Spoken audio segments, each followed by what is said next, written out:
দক্ষিণ কেরানীগঞ্জ কোন্ডা ইউনিয়ন পানগাঁও জেলেপাড়ায় দুর্গাপূজা উপলক্ষে বিএনপির স্থায়ী কমিটির সদস্য বাবু গয়েশ্বরচন্দ্র রায় এবং দক্ষিণ কেরানীগঞ্জ থানা বিএনপির সভাপতি অ্যাডভোকেট নিপুণ রায় চৌধুরীর পক্ষ থেকে শারদীয় দুর্গাপূজা উপলক্ষে ২৫ সেপ্টেম্বর বৃহস্পতিবার বিকেলে সনাতন ধর্মীয় সম্প্রদায়ের পরিবারকে উপহার সামগ্রী বিতরণ করা হয়।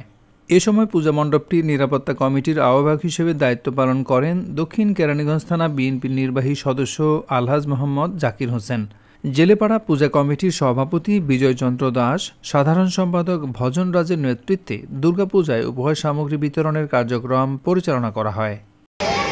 আপনি নিজের হাতে নিজের পছন্দ মতো আপনার কোনো বাধা বিঘ্ন এবার থাকবে না, তাই না? এটা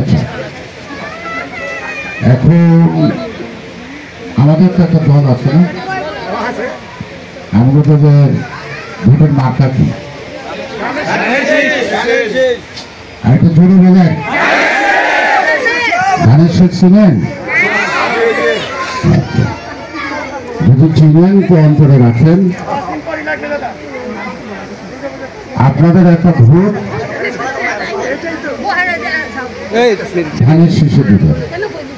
ভোটটা জিয়া পরিবারের হাতে, ধানের শীষের হাতে নিরাপদ।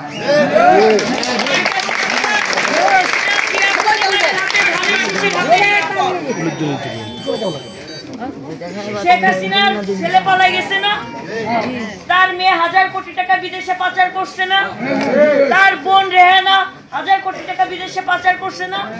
জিয়া পরিবার কি আপনার এখান থেকে কোনো টাকা নিয়ে পাচার করছে? এই জিয়া পরিবারের হাতে আগামীর বাংলাদেশ নিরাপদ। অনুষ্ঠান করছেন। এখন আমরা দাদা বাবু গয়েশ্বরচন্দ্র রায়কে আগামী দিনে এই পূজা উৎসবের প্রয়োজনে এবং আগামী দিনের ভোটের কারণে উনি দুটি কথা বলবেন, শুভেচ্ছা জানাবেন। আমাদের এই পানগাঁওবাসী আর বলার কিছু নাই, আমাদের অন্তর থেকে আমাদের আগামী দিনের স্বপ্ন, আগামী দিনের যিনি বাস্তবায়ন করবেন সেই দাদা বাবু গয়েশ্বরচন্দ্র রায়কে পানগাঁয়ের জেলাপাড়ার পক্ষ থেকে আন্তরিক অভিনন্দন জানাচ্ছি।